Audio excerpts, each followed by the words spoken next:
Ito ang reading mo, Gemini. Welcome back to our channel. Naway nasa mabuti kayong kalagayan while watching the channel. It's a general reading. Kayo nang bahalang magpalit-palit ng situation nyo sa reading ko.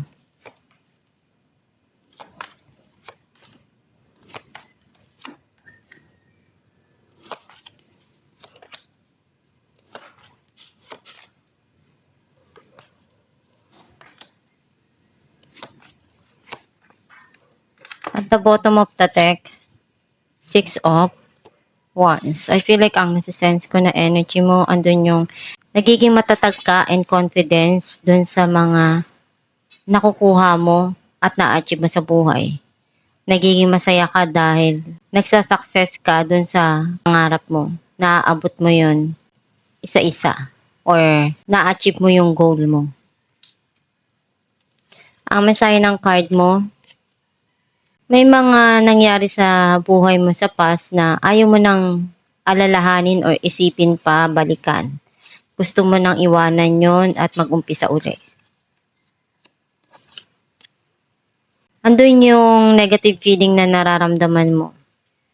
And gusto mong sabihin ko ano yung deep inside na feelings mo pero wala kang masabihan. Or meron ditong nangyari na miscommunication sa isa't isa or dun sa tao mo sa past.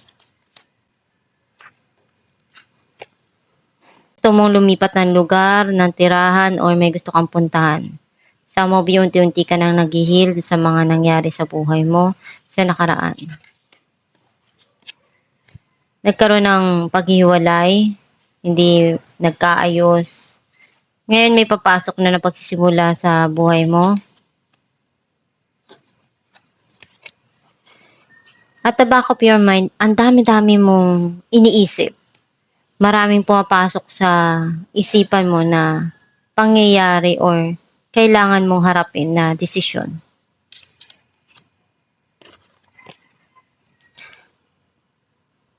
Meron kang tinanggihan and nagsisisi ka doon. You feel regret sa mga nangyari na yon. Some of you may darating na offer or pag-aayos na gusto niyang magbigay sa'yo ng kaya niya na pagmamahal. Yung may papakita niya sa'yo kung ano yung nararamdaman niya.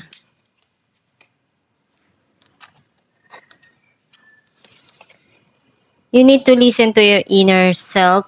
Malaki yung maitutulong niyan sa mga desisyon mo.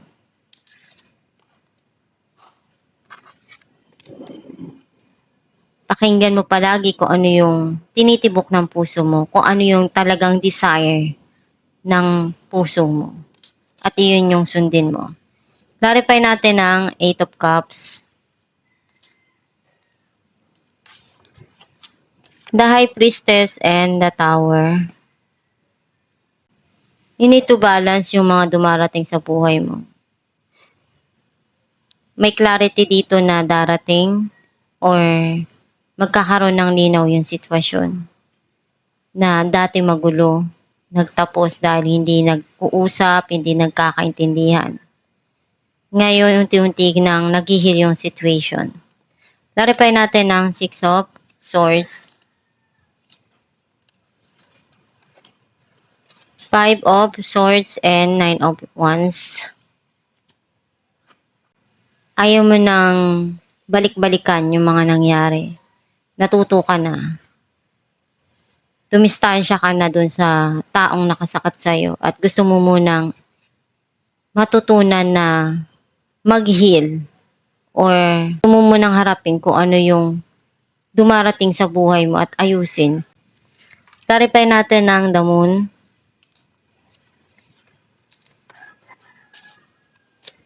the Hierophant, and the High Priestess. Kung saan ka magiging masaya, yun yung sundin mo. Alam mo sa sarili mo kung ano yung dapat mong gawin. Kasi may mga bagay ka dito na malalim na iniisip at alam mo rin kung ano yung dapat na desisyon at kung saan ka magiging masaya. Clarify natin ang The High Priestess. Six of Swords and Six of Pentacles. May darating na blessing dito na ibibigay sa'yo or matatanggap mo. Nararamdaman mo na to. Some of you, mas gusto mo magpaubaya para mag-heal yung situation. Ayaw mong patagalin or gawin pang komplikado yung mga nangyayari. Clarify natin ang Five of Pentacles. The Sun and Four of Pentacles. Unti-unti ka nang nagiging okay. Yung pakiramdam mo na nag-iisa ka, ngayon natututo ka na. Nagiging masaya ka na. Though sometimes, meron ka pa rin naaalala sa nakaraan, di mo pa rin mapakawalan yung mga nangyari doon, pero unti-unting magbabago yan. Clarify natin ang The Tower. Strength and Nine of Swords. Mas matatag ka na ngayon. Handa ka na doon sa mga darating sa buhay mo na pagsubok. Though minsan may mga gumugulo at nagpapalungkot pa rin sa'yo, pero kaya mo nang tumayo at manindigan. Mas alam mo na ngayon i-handle yung strength mo. Clarify natin ang Four of Cups. Six of Pentacles and the World. Minamanifest mo na dumating kung ano yung pinapangarap mo or iniisip mo na andun yung pagbibigayan at kung ano yung sa tingin mo mas makakabuti para sa lahat, iyon yung gagawin mo. Clarify natin ang The Hierophant. Ace of Cups and Ace of Pentacles. Punong-puno yung pagmamahal, natuto ka na ibigay yun sa sarili mo. Naunahin mo na yung puso mo bago ang iba. Some of you may darating dito na bagong pag-ibig or bagong relationship or romance na minamanifest mong makuha. Kasi yun talaga yung desire ng puso mo. Kaya minamanifest mo kung ano yung gusto mong makuha sa buhay or matanggap. Alamin natin kung ano mensahe ng iyong gabay. Cupid. We send great waves of love into your heart and mind, awakening your love for life itself. Your clear decision to accept and enjoy romance has triggered this reawakening. Allow yourself to spontaneously celebrate love in all of its glorious aspects. Ang mensahe ng iyong gabay na nandyan lang palagi ang Diyos Ama, ang gabay mo para tulungan ka sa mga pinagdadaanan mo. Mahirap man yan o hindi, magdasal ka lang palagi.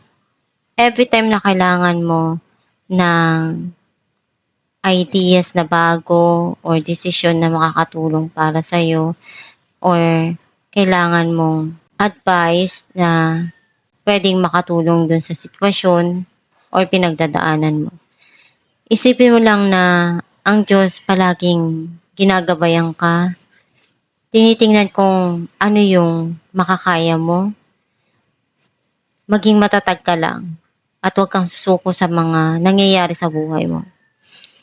And lahat naman ng pinagdadaanan mo ngayon, nilipas din yan. Isang araw, marirealize mo na nalagpasan mo na pala yung mahirap na suliranin sa buhay mo na hindi mo inaasahan na makakaya mo yun. And napakasarap nun sa pakiramdam na unti-unti mong na-achieve kung ano yung gusto mo sa buhay. Basta isipin mo lang palagi na maging positibo sa mga gusto mo pang makuha sa buhay para iyon yung darating at ma-attract mo. Huwag ka lang susuko sa mga nangyayari ngayon sa buhay mo. lumaban ka at magpakatatag ka. At itong yung reading, Gemini, kung nakaresonate ka, kindly comment down below. Thank you for watching.